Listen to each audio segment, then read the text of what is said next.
Venice, city on the water. A place of beauty and romance that attracts millions of visitors every year. Just a few steps from the well-trodden tourist routes, there's a very different Venice, one populated by fascinating creatures.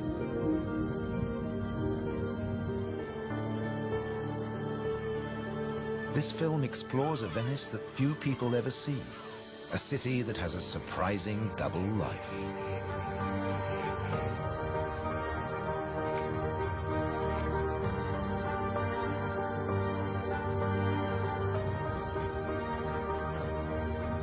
There are secret places and wild creatures in this watery world that most outsiders never discover. In the skies above, on the beaches, and in the canals are the true Venetians that live in every hidden corner of the city and the lagoon. Wild Venice is their home.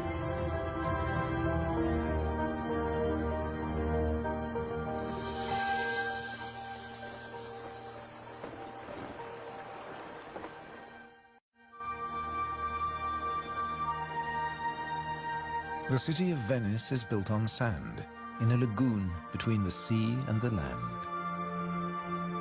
First formed from river sediments, man has since created an ecosystem as fragile as Murano glass. Covering 550 square kilometers, it's one of the largest wetlands in the Mediterranean. Flamingos arrived at these Venetian waters quite recently. They crisscross the Mediterranean from North Africa to France's Camargue, to Sardinia, Tuscany, and now Venice.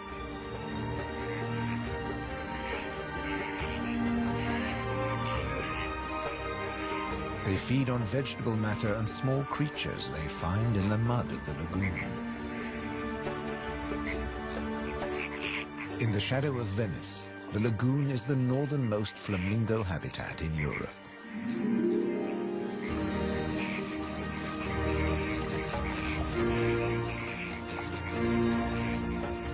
They're here now, but in a few weeks, many will move off again to find richer pickings.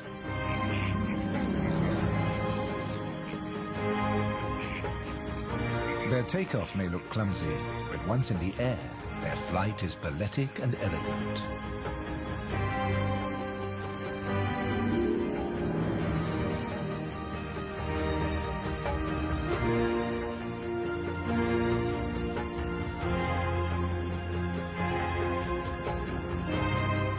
And before too long, they'll return to the safety of this lagoon, tucked between the sea, the city, and the Alps.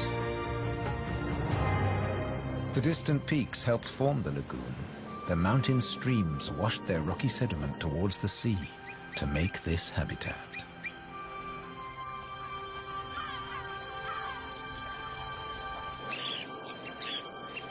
Some of the lagoon's other birds are ready to leave. Dunlin, small waders, fed well in the rich mud. They rest on the wooden piles that support the whole of Venice.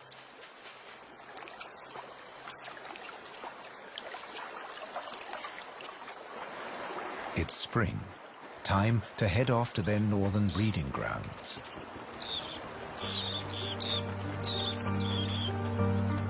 But the cormorants won't be lonely this summer. As the dunlin fly away, other birds are flocking in. A bird's eye view reveals the full beauty of the lagoon. A labyrinth of uninhabited islands, intertwined canals, and swampy sandbanks.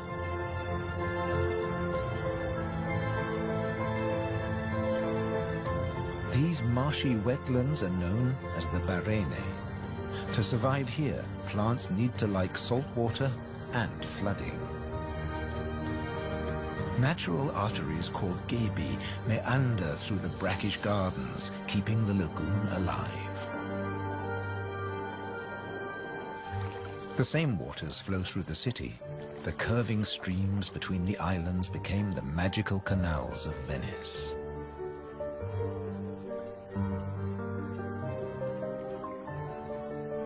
This is the city of bridges.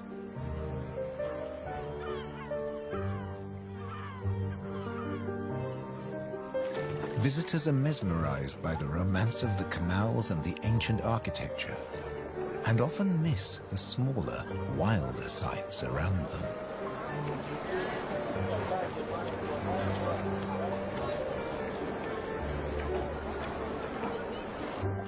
These mussels are true Venetian natives.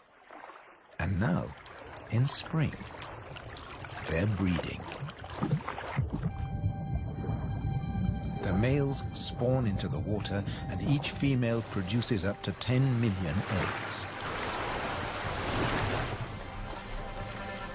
Most of the larvae are eaten by other inhabitants of the canals, but up to 10,000 young shellfish will survive.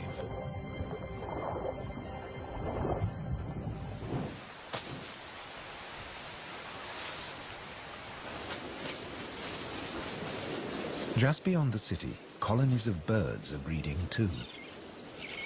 But a hazard of urban nesting is constant disturbance.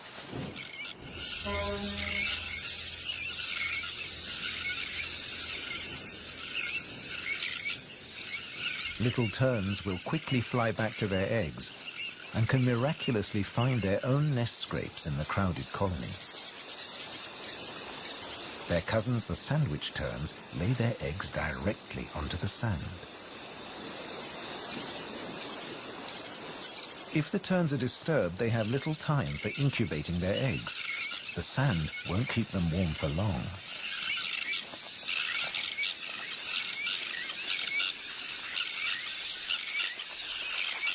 And left out in the open, they could be an easy target for predators.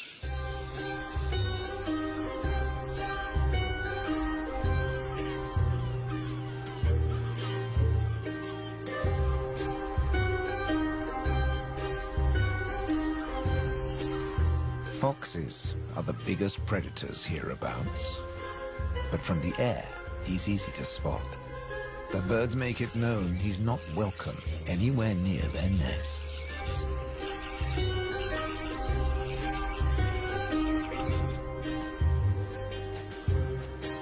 Foxes would rather not get their feet wet. Hunting in these swampy areas is a frustrating business.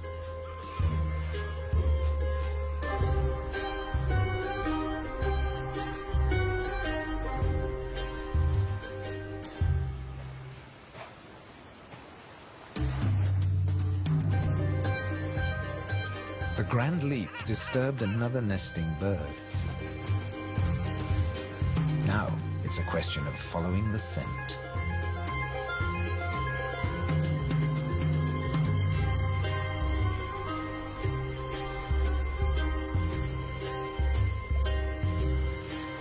A welcome snack.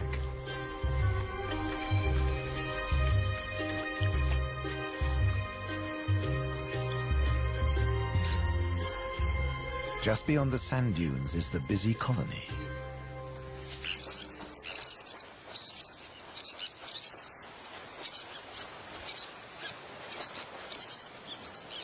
In this mixed neighborhood, a pied avocet is brooding next to the sandwich terns.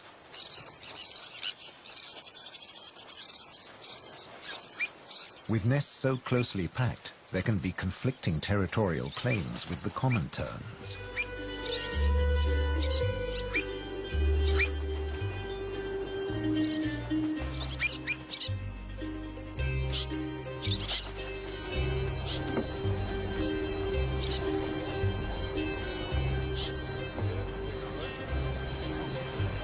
But the avocet stands his ground.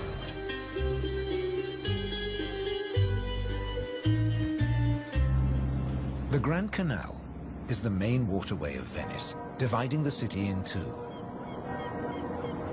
It follows the course of the ancient river Brenta that runs from the Alps all the way into the lagoon. It offers a journey through architectural history starting in the 13th century.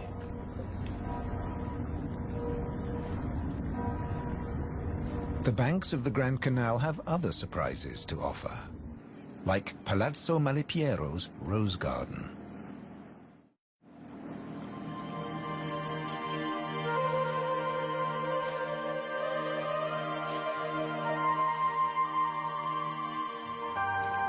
Nestled between the buildings is a hidden paradise.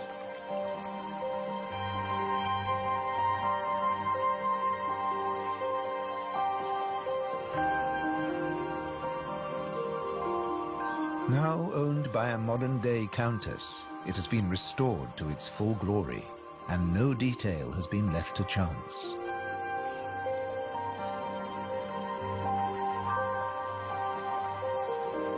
With the luxury of space in a city whose every square centimeter is exploited for maximum profit, it's also a sanctuary for many small animals.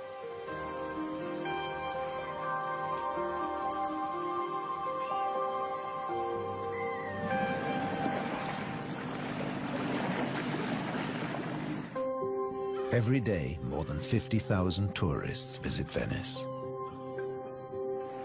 When the sun begins to set, the city's waterways empty. Venice belongs to the wild Venetians.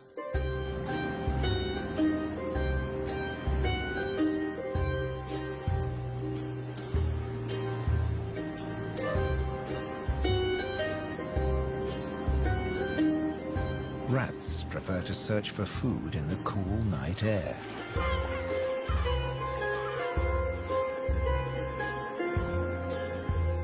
But they're not alone.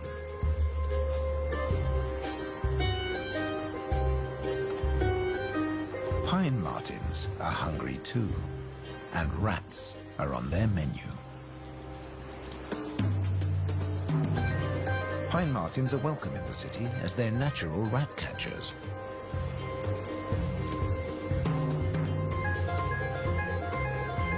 Agile with a keen sense of smell, they can find and follow any rat.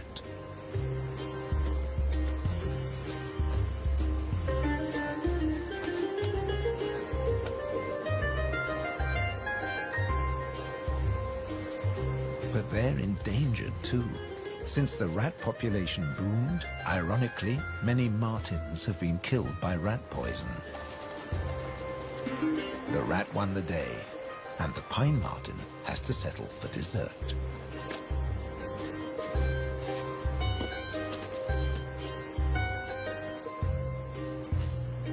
Not such a sacrifice, as pine martens are omnivores. Both meat and veg are on their menu. And sometimes the vegetarian meal is an easier option.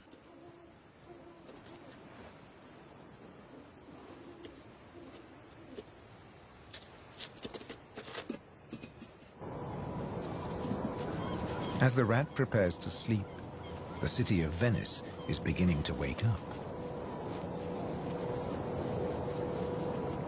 The floating vegetable stalls are the first to move into action.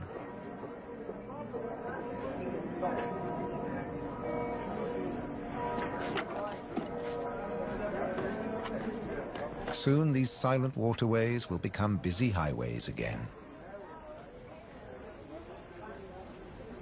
In the 18th century, over 8,000 gondolas navigated the Venice canals.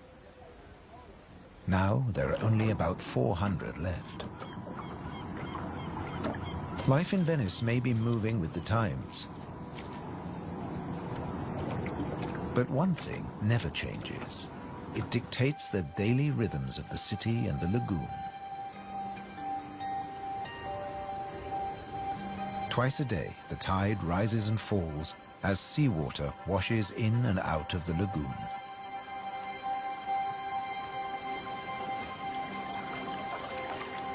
The water level changes by up to 60 centimeters. Smooth lakes disappear into swampy wetlands, only to return hours later.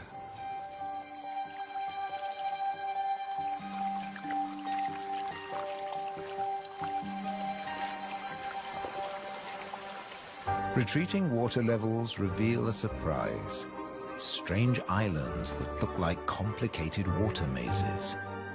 In fact, they're fisheries at the edge of the lagoon. known as the Valle da Pesca.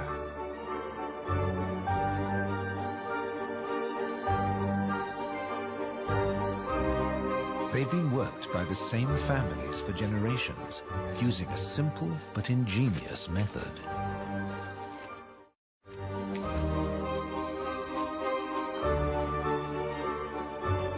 Nets are lowered into the locks that span the water channels.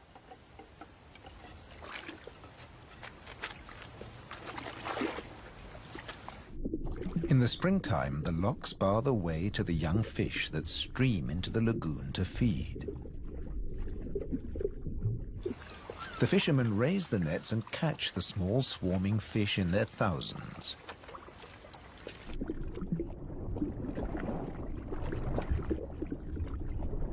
It's easy to scoop them out, but these fish are not for eating.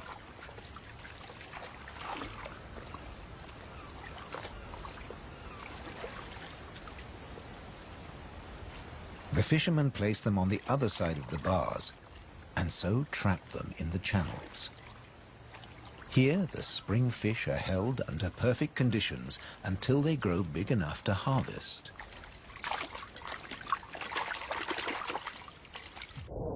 In the autumn, when the fish try to return to the sea, they're simply netted again. This time, they don't get away. Kingfishers have a more dramatic technique.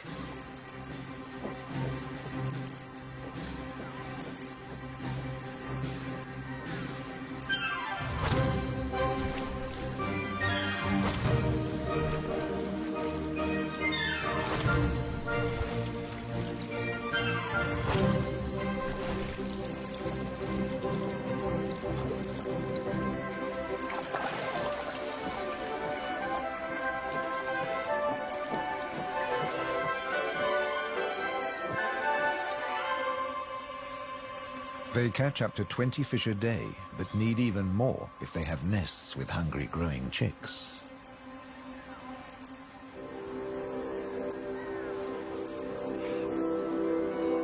It takes enormous skill, but also violence. A sharp blow to the head stuns the fish. And when it stops wiggling, the kingfisher can turn it round without fear of it escaping. The scales and fins of the fish need to be in line.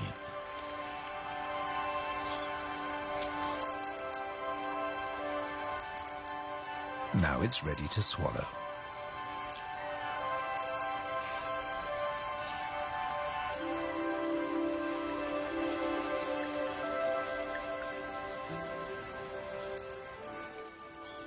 These shallow, brackish waters at the edge of the lagoon are perfect hunting grounds for a kingfisher.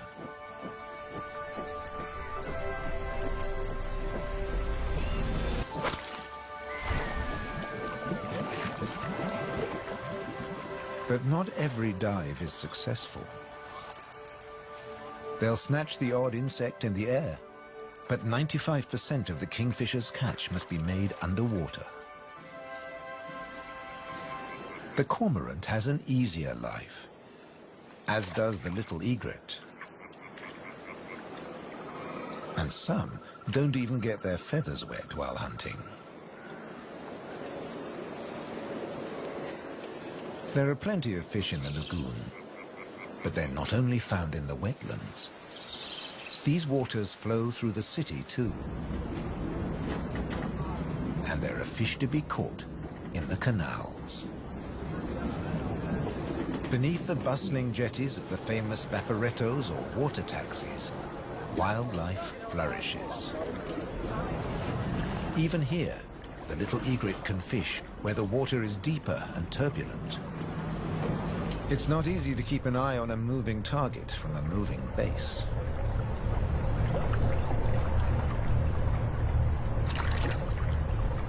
But persistence and patience pay off.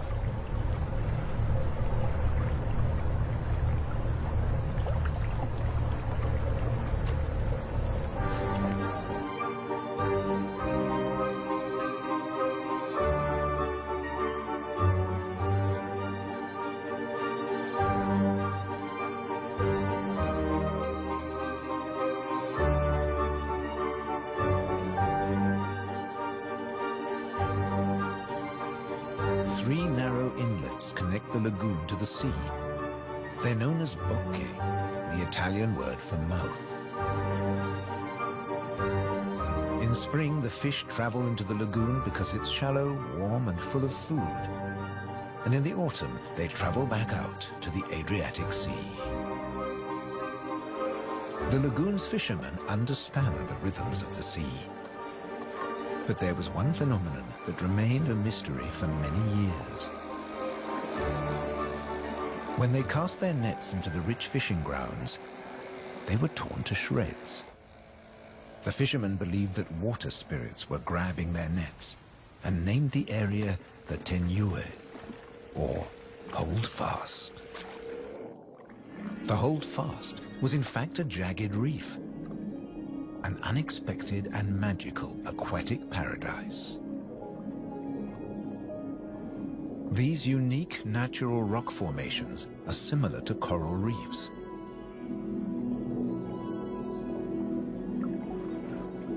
They're home to all kinds of remarkable creatures. Serpent stars, or marine annelids.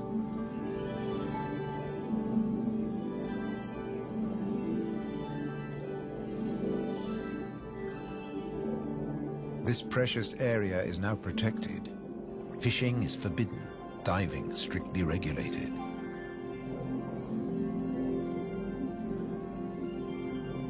Even harvesting a shellfish delicacy like these canestrelli is banned.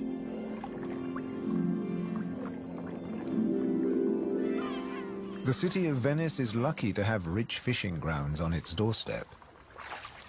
The catch is seasonal, and in spring the fish are small.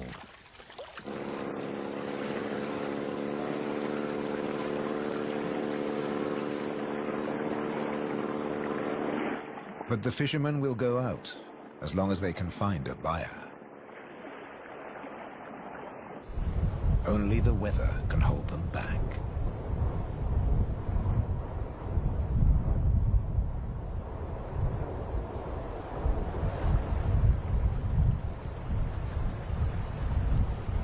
City and wetlands are both at the mercy of the elements.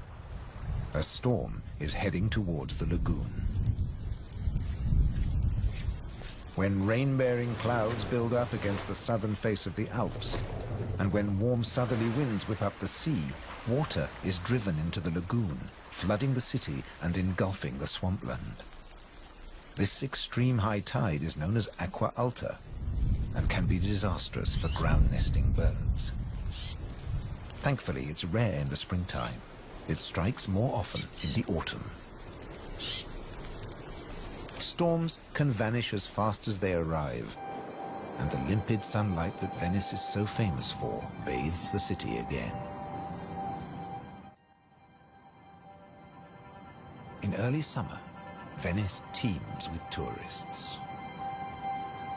The Bridge of Sighs is a popular attraction, but few visitors realize that real Venetian life is happening just a short distance away. In the Giardini, a spacious and peaceful city park, there are some surprising residents.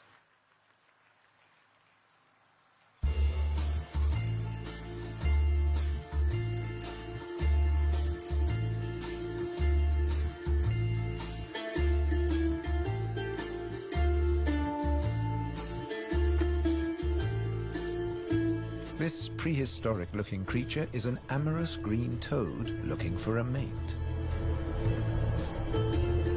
After all, this is the city of romance.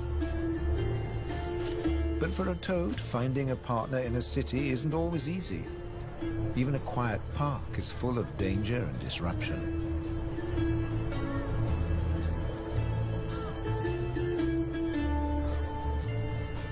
On the plus side, few of the park's visitors notice the presence of the toad, as it blends in so well with its surroundings.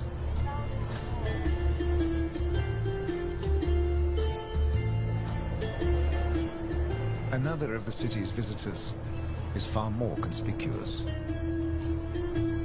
A stark contrast to the ancient buildings it comes to celebrate.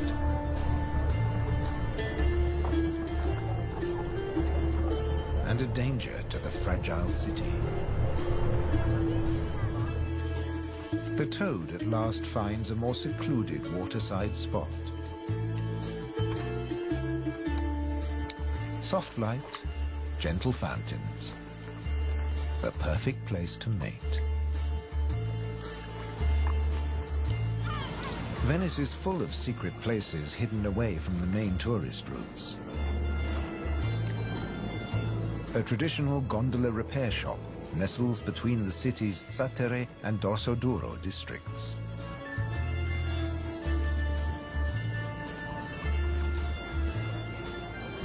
Craftsmen repair the boats in the peace of the backwaters. The tranquility also attracts some exotic-looking animals.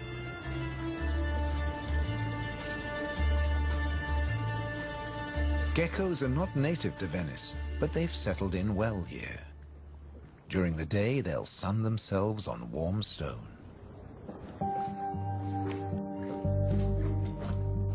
They're waiting for nightfall, when the insects they eat will emerge. And in the golden light, birds that hunt geckos settle in for the night. Terns fly back to the safety of the colony, and others enjoy a final bath. Evening always brings a measure of peace to the city. The Grand Canal is now very quiet, a perfect time for the gecko.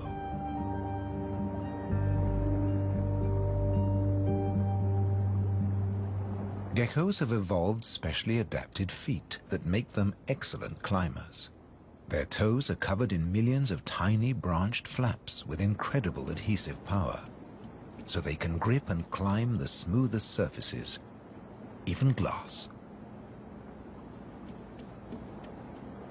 The city is empty now. The Grand Canal is deserted.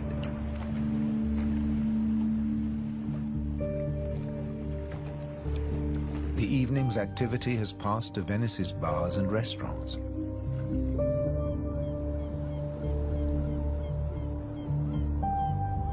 By the time the tourists are safely tucked up in their beds, the city is like a ghost town. Almost. A rat has ventured out to make the most of any scraps left behind. He must take care not to become a meal himself. Owls on the prowl. One little owl is distracted by bright lights. There's nothing here but fruit. No good for the owl.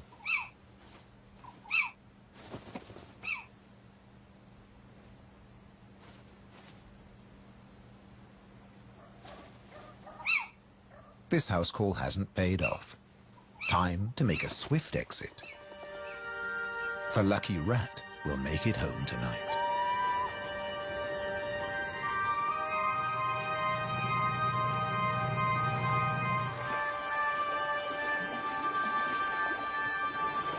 Cormorants bask in the morning sun.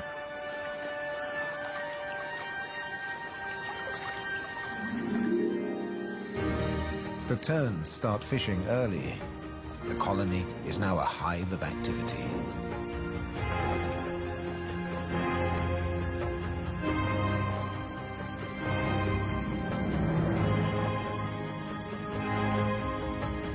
The first chicks have hatched. Exhausted from the effort of breaking out of the egg.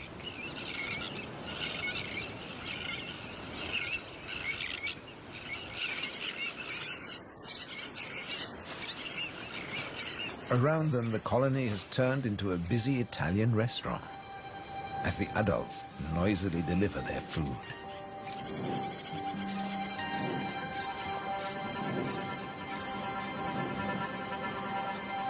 The chicks blend in well with the sand. Their cries for food are a new and insistent sound on the beach.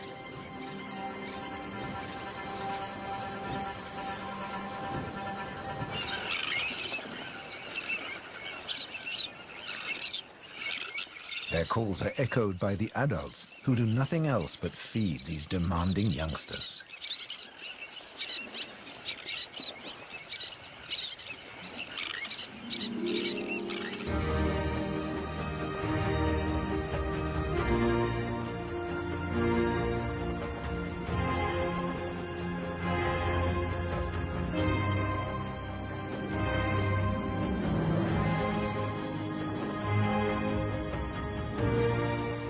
It's hot and humid, and the lagoon is at its most beautiful.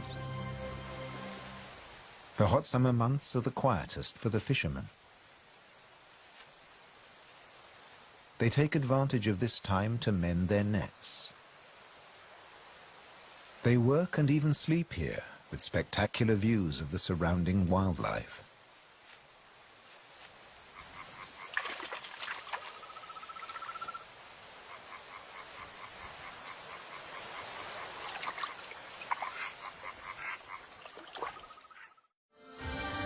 About 8% of the lagoon's surface consists of islands. 20,000 people once lived on Torcello. Now only the cathedral tower remains.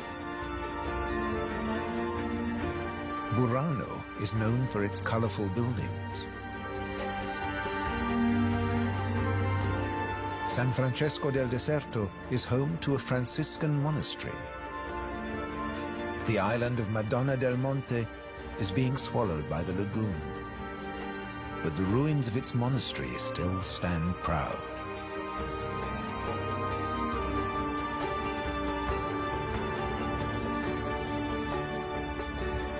Enchanted places like this are an ideal refuge for wild animals.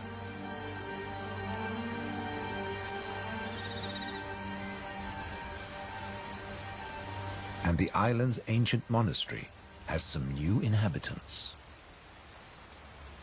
The ruins are the perfect place for kestrels to nest.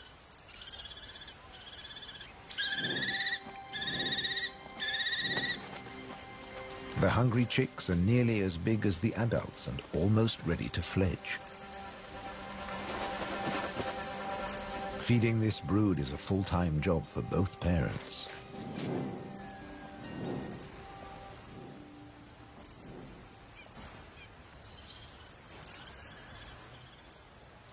Finally, curiosity gets the better of the young birds and they start to emerge from their hiding place.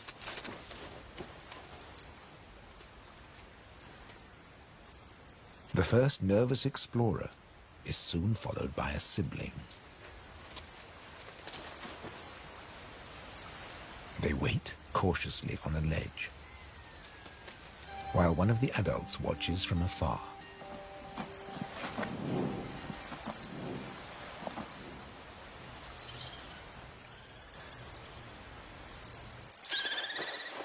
Their mother returns with food, and the young kestrels jostle to get to the front of the queue.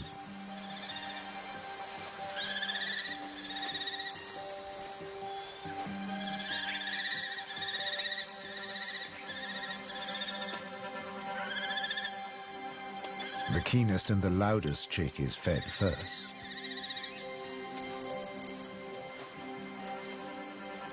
Soon the food parcels will stop.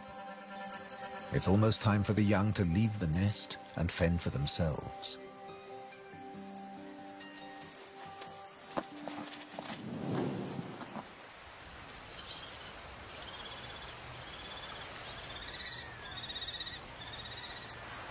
Not all of the lagoon is quite so peaceful. Venice's Lido, with its luxury hotels, is where the human bathers gather.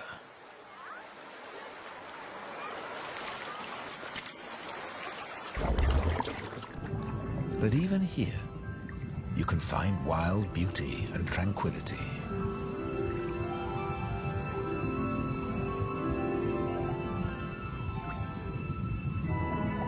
In the Tenue, Venice's reef, one of nature's most delightful performances is in full swing. The squid's mating dance. The pair move together like synchronized swimmers as waves of rainbow colors pulse along their bodies.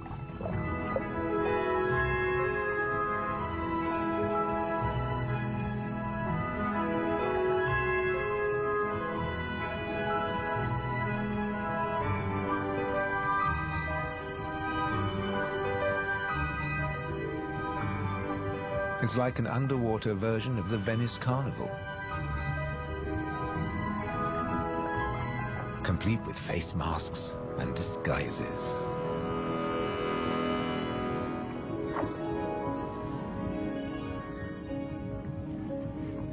Decorator crabs change their shape by attaching sponges and algae to their bodies.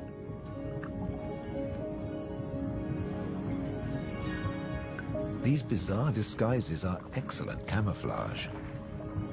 The crabs creep past their neighbors and predators like living rocks from the seabed.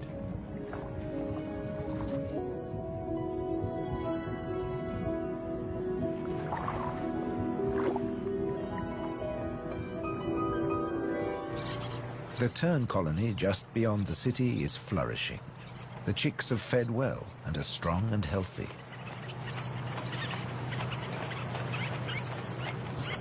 The young birds are gathered in a creche, with 1 or 2 adults looking after them all.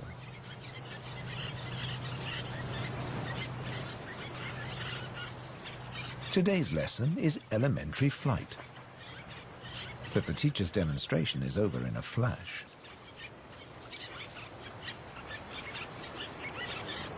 The young birds flap their wings to exercise their growing flight muscles, but they're not ready to take to the air yet.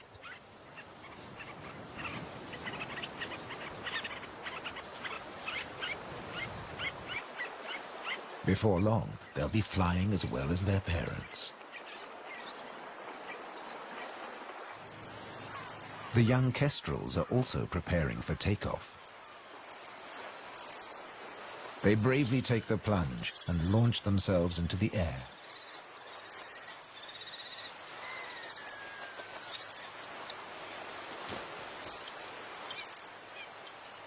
Dropping from a height makes their first flights easier. Once in the air, they're in their element and can glide and flap back to safety.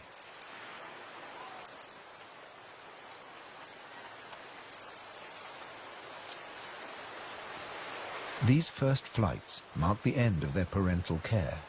Now they have to find their own territory.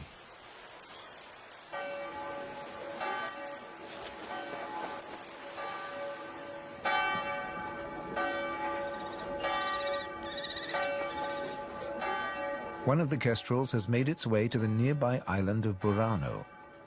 It's unlike the remote nest site, but it still has everything the kestrel needs. Just like the ruins, the brightly colored walls offer protection. These birds are welcome visitors, and the people here seem happy to have a kestrel watching over them.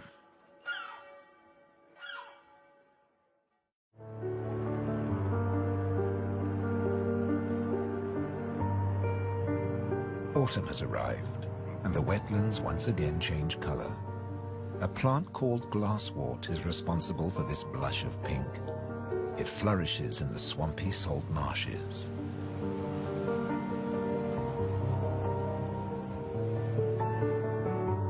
The first autumn mists mark the end of summer. The bright, humid days give way to cooler, grayer hues. The sea and the sky seem to merge into each other. Now in September, the sea is generally calm. But from the autumn equinox, there are high tides. And sometimes, Venice floods. For now, the water is still and shimmers like liquid mercury. When the temperature drops, the beaches are finally too cold for tourists.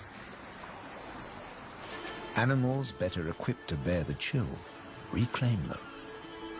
A hungry fox sniffs along the shore looking for food.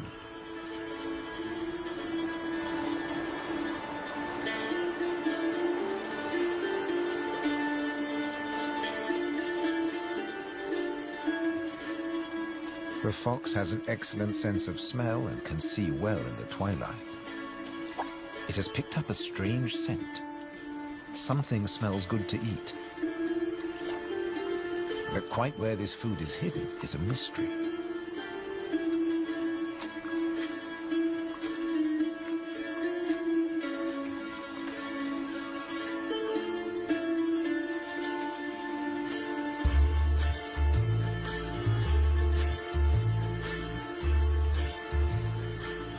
Crabs have been crossing the beach, leaving behind a number of trails, and the fox is very confused.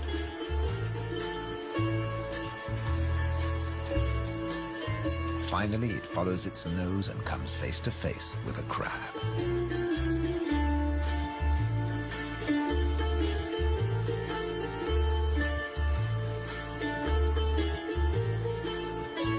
It's an unequal battle, but the crab has the advantage of armor and weapons.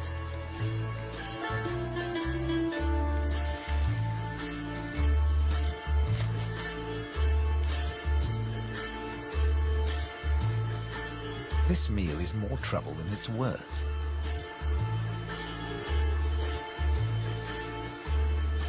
There must be easier pickings. The crab, dazed but victorious, moves off to a more secluded place.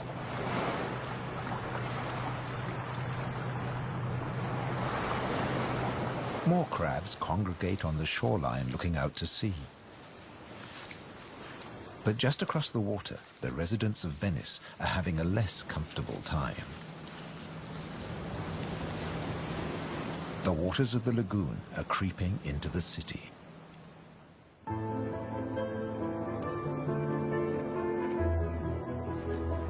The autumn tides are getting higher, and water is seeping up through every available crack in the stones. The threat of acqua alta, the extreme high tide, is increasing every day. A combination of rising tides and the Scirocco winds cause this extreme event, and the rain just adds to it. Much of the city is only just above sea level, so there's very little to stop the floodwaters. This may look like a swimming pool, but it is in fact St. Mark's Square. Fortunately, this only lasts a few hours. Soft winter fog wraps the landscape like a blanket and brings the year to a close for Venice and its beautiful lagoon. Visitors have marveled at its sights, but many have missed the most fascinating wonders of all, the wild side of Venice. The city is empty now, but visiting season for the lagoon never ends. As one creature leaves, another takes its place.